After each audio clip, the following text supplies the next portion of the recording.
नमस्कार। आज हम समय में थोड़ा पीछे चलते हैं, लगभग 2500 साल पहले के भारत में। ये एक ऐसा दौर था जब गंगा के मैदानी इलाकों में नए शहर बस रहे थे, महाजनपद बन रहे थे।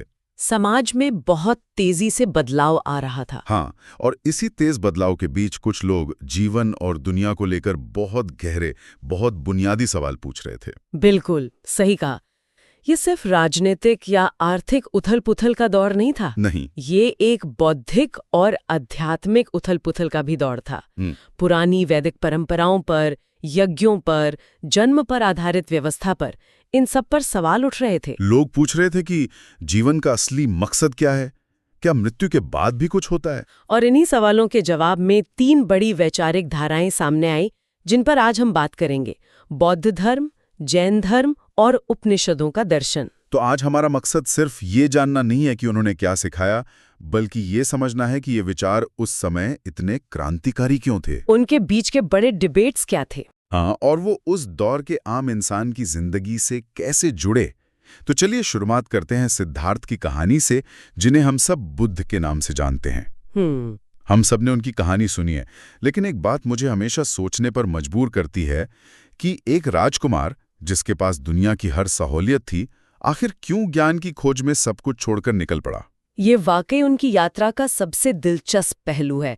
सिद्धार्थ, जो शाक्य गण के एक क्षत्रिय राजकुमार थे, उन्होंने उस समय के हर बड़े विचारक से मुलाकात की, हर तरह की तपस्या करके देखी, लेकिन उन्हें जवाब नहीं मिला। कहीं भी संतोषजनक जवाब नहीं मिला।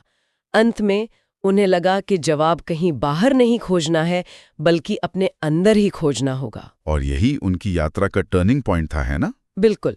बिहार के बोध गया में एक पीपल के पेड़ के नीचे कई दिनों के गहरे ध्यान के बाद उन्हें ज्ञान प्राप्त हुआ, और तभी से वो सिद्धार्थ से बुद्ध कहलाए। यानी दी अवेकेंड वन, जिसे सत्य का बोध हो गया हो। हाँ। और ज्ञान प्राप्ति के बाद उन्होंने जो किया, उसने इतिहास की दिशा ही बदल दी। वे वाराणसी के पास सारनाथ गए और वहां अपना पहला उपदेश दिया।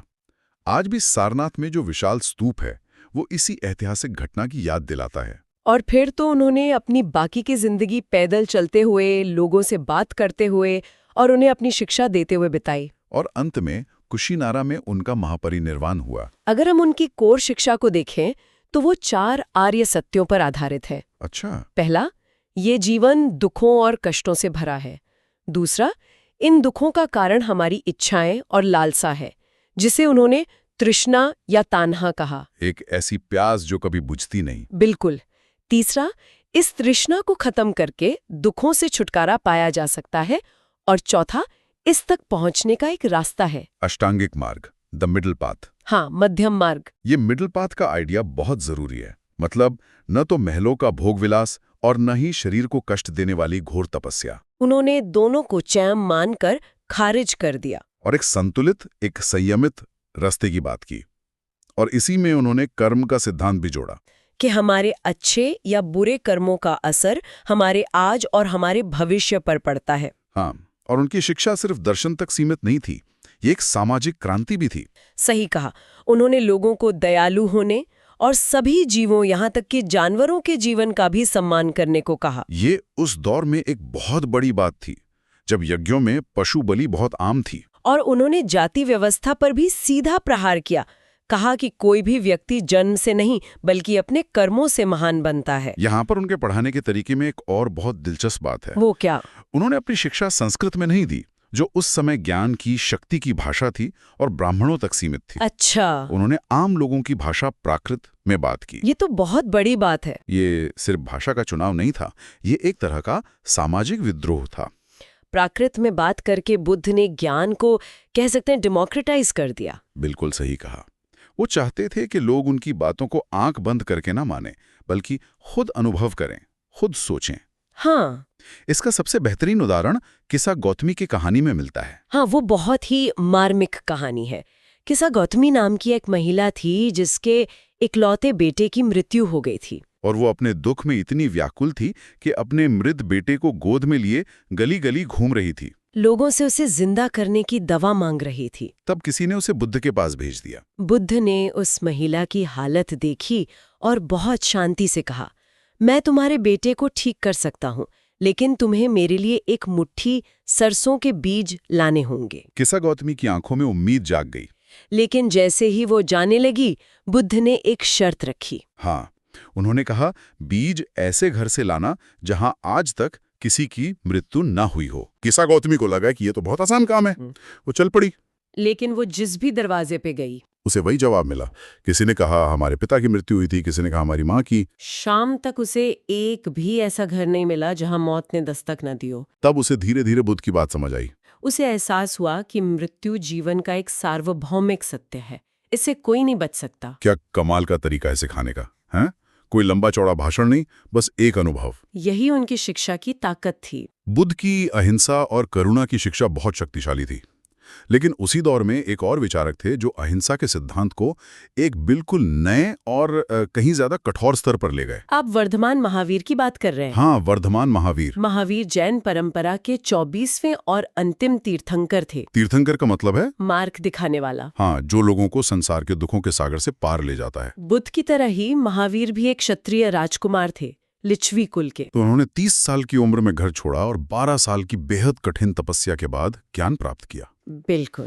तो महावीर की अहिंसा की धारणा बुद्ध से कितनी अलग और कितनी ज्यादा कठोर थी? ये बहुत अच्छा सवाल है। महावीर की अहिंसा परम है, एब्सोल्यूट। उनका मानना था कि किसी भी जीवित प्राणी को, चाहे वो इंसान हो, जानवर हो, कीड़ा मकोड़ा हो या पौधा, किसी को भी कष्ट नहीं पहुंचाना है, किसी भी तरह का नहीं। हाँ। उन्होंने कहा था, सभी प्राणी जीना चाहते हैं, सभी के लिए जीवन प्रिय है। इसलिए उनके अनुयायियों, जिन्हें जैन कहा गया, के लिए नियम बहुत कड़े थे। जैसे उन्हें भोजन के लिए भिक्षा मांगनी पड़ती थी, चोरी ना करना, झूठ ना बोलना, ब्रह्मचर्य का पालन करना और अपरिग्रह यानी जरूरत से ज्यादा चीजें जमा न करना। और पुरुषों को तो अपने कपड़ों समेत सब कुछ त्यागना पड़ता था। हाँ, जाहिर है इन कठोर नियमों का पालन करना हर किसी के बस की बात नहीं रही होगी। बिल्कुल। खासकर किसानों के लिए ये लगभग असंभव था। क्यों? क्योंकि फसलों को कीड़ों से बचाने के लिए उन्हें कीटनाशकों का इस्तेमाल करना पड़ता था, जो अहिंसा के नियम के खिलाफ था। अच्छा, ये बात है। इसी वजह से जैन धर्म को सबसे ज्यादा समर्थन व्यापारियों से मिला, जिनके काम में इस तरह की प्रत्यक्ष हिंसा शामिल नहीं थी। तो हमने देखा कि उस दौर की उथल-पुथल के दो जवाब आए, एक बुद्ध का मध्यम मार्ग और दूसरा महावीर की कठोर तपस्या। लेकिन जो स्थापित ब्राह्मणवादी परंपरा थी, उसके भीतर से इसका क्या जवाब आ रहा था? ये एक और फैसिनेटिंग पहलू है। जिस समय बुद्ध और महावीर घूम घूम कर उपदेश दे रहे थे, उसी समय ब्राह्मण परंपरा के भीतर भी कुछ विचारक पुराने वैदिक कर्मकांडों से आगे बढ़ रहे थे। वो गहरे दार्शनिक सवालों से जूझ रहे थे। हाँ, वे पूछ रहे थे, मृत्यु के बाद क्या होता है? इस ब्रह्मांड के पीछे का अंतिम सत्य क्या है? और इन संवादों और विचारों को उपनिषदों में संकलित किया गया। उपनिषद का मतलब ही है गुरु के पास श्रद्धा से बैठना। बिल्कुल। और इन उपनिषदों का केंद्रीय विचार क्या था? उनका सबसे बड़ा विचार था आत्मा और ब्रह्म की एकता का। आत्मा और ब्रह्म।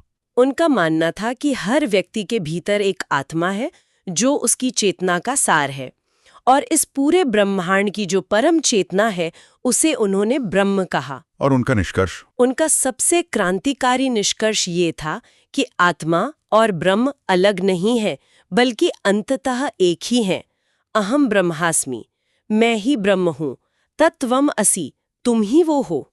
ये विचार की एक स्थायी आत्मा है, बहुत दिलचस्प है, क्योंकि ये बुद्ध के अनात्मे या नो सेल्फ के सिद्धांत के ठीक विपरीत था। एग्जैक्टली। एक तरफ उपनिषद कह रहे थे कि आत्मा ही परम सत्य है, तो दूसरी तरफ बुद्ध कह रहे थे कि कोई स्थायी मैं या आत्मा जैसी चीज है ही नहीं, सब कुछ बदल रहा है। यही उस दौर का सबसे बड़ा फिलोसॉफिकल डिबेट था। एक तरफ आत्मा को खोजने पर जोर था, दूसरी तरफ इस भ्रम से मुक्त होने पर कि कोई स्थायी आत्मा है। छांदोग्य उपनिषद की ज्ञानी भिखारी की कहानी इस आत्मा ब्रह्म के विचार को बहुत खूबसूरती से समझाती है। कहानी कुछ यूं है कि शौनक और अभिप्रतारिन नाम के दो ऋषि ब्रह्म की उपासना करते थे। एक दिन वे भोजन करने बैठे तो एक भिखारी आया और भोजन मांगने लगा। ऋषियों ने उसे डांटकर भगाना चाहा। तो भिखारी ने पूछा, आप किसकी उपासना करते हैं? उन्होंने गर्व से कहा, सार्वभौमिक आत्मा यानी ब्रह्म की। तब भिखारी ने कैसा सवाल पूछा जिसने उन ऋषियों को हिला दिया। क्या पूछा उसने? उसने कहा, अगर ब्रह्म पूरी दुनिया में है तो वो मेरे अंदर भी है। मैं भी तो इसी दुनिया का हिस्सा हूं। तो मुझे भोजन देने से मना करना तो सीधे सीधे ब्रह्म को भोजन देने से मना करना हुआ। वाह! ऋषियों को अपनी गलती का एहसास हुआ और उन्होंने सम्मान के साथ अपना भोजन उस भिखारी के साथ साझा किया। अगर इन उपनिषदों के विचारकों की सामाजिक पृष्ठभूमि देखें तो ज्यादातर ब्राह्मण और राजा ही थे। लेकिन कुछ अपवाद भी थे, जैसे गार्गी। हाँ, गार्गी, जो एक महिला विचारक थीं और राजा जनक के दरबार में बड़े बड़े ज्ञानियों से शास्त्रार्थ करती थीं। और एक और प्रसिद्ध कहानी सत्यकाम जाबाल की है, जिनकी माँ एक दासी थी। लेकिन सत्य जानने की उनकी तीव्र इच्छा को देखकर गौतम नाम के गुरु ने उन्हें शिष्य के रूप में स्वीकार किया। तो ये सिर्फ हवा में तैरते विचार नहीं थे। नहीं, इन्होंने लोगों के जीने के तरीकों को भी बदला और नई सामाजिक संस्थाओं को जन्म दिया। बिल्कुल, और इसमें सबसे पहले संघ का जिक्र आता है। हाँ, बुद्ध और महावीर दोनों का मानना था कि घर परिवार की जिम्मेदारियों में रहकर परम सत्य पाना बहुत मुश्किल है। इसलिए उन्होंने घर त्यागने वालों के लिए एक साथ रहने की व्यवस्था बनाई, जिसे संघ कहा गया। बौद्ध संघ के नियम विनय पिटक नाम के ग्रंथ में मिलते हैं। हाँ, और इससे पता चलता है कि ये एक बहुत ही संगठित संस्था थी। पुरुषों और महिलाओं के लिए अलग अलग शाखाएं थीं। और इसमें कौन शामिल हो सकता था? संघ में कोई भी पुरुष शामिल हो सकता था, बस उसे अपने माता पिता या मालिक से अनुमति लेनी होती थी। महिलाओं को अपने पति से अनुमति लेनी पड़ती थी। और संघ की सबसे क्रांतिकारी बात क्या थी? उसकी सामाजिक समानता। अच्छा। एक बार जब कोई संघ में आ जाता था तो उसकी पुरानी पहचान, उसकी जाति, उसका परिवार, उसकी अमीरी गरीबी सब खत्म हो जाती थी। मतलब संघ में ब्राह्मण, क्षत्रिय, व्यापारी, नाई, दास सब एक बराबर थे? सब एक बराबर।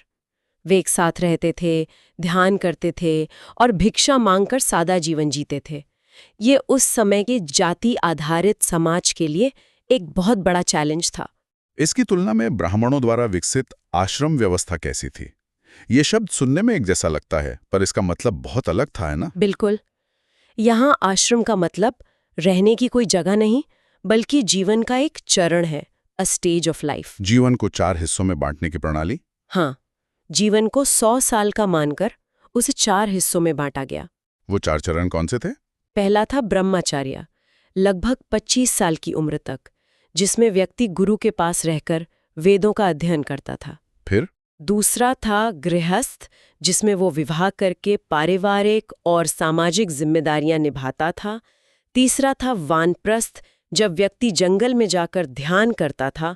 और अंतिम था सन्यास, जिसमें वो सब कुछ त्याग कर मोक्ष की खोज में लग जाता था। हाँ, लेकिन ये व्यवस्था किसके लिए थी? क्या ये सभी के लिए खुली थी, संघ की तरह? नहीं, यहीं पर सबसे बड़ा अंतर है। ये व्यवस्था मुख्य रूप से ब्राह्मण, क्षत्रिय और वैश्य वर्ण के पुरुषों के लिए बनाई गई थी। शूद्रों को इससे बाहर रखा गया था। हाँ, और महिलाओं को भी वेद पढ़ने की अनुमति नहीं थी और उन्हें अपने पति के आश्रम का ही पालन करना होता था। तो ये संघ की तरह समावेशी नहीं थी? बिल्कुल नहीं, ये समाज की मौजूदा वर्ण व्यवस्था को ही दर्शाती थी। तो आज हमने देखा कि कैसे 2500 साल पहले भारत में एक जबरदस्त बौद्धिक और आध्यात्मिक क्रांति हुई थी। बुद्ध के मध्यम मार्ग, महावीर की परम अहिंसा और उपनिषदों के आत्मज्ञान ने जीवन के बुनियादी सवालों पर पूरी तरह से नए दृष्टिकोण पेश किए और समाज को हमेशा के लिए बदल दिया। और जाते जाते एक सवाल श्रोताओं के लिए छोड़ जाते हैं। ये सभी विचारक, बुद्ध, महावीर, उपनिषदों के ऋषि, अलग अलग रास्तों से दुख, अस्तित्व और खुशी के रहस्य को सुलझाने की कोशिश कर रहे थे। उन्होंने घर छोड़ने में, संयम में या सार्वभौमिक चेतना के ज्ञान में समाधान खोजा। आज की इस हाईटेक दुनिया में, जहां हमारे पास सूचना, मनोरंजन और आराम की कोई कमी नहीं है, क्या जीवन के अर्थ और सच्ची खुशी को लेकर हमारे बुनियादी सवाल उन सवालों से वाकई बहुत अलग है जो 2500 साल पहले पूछे जा रहे थे? इस पर जरूर सोचिएगा।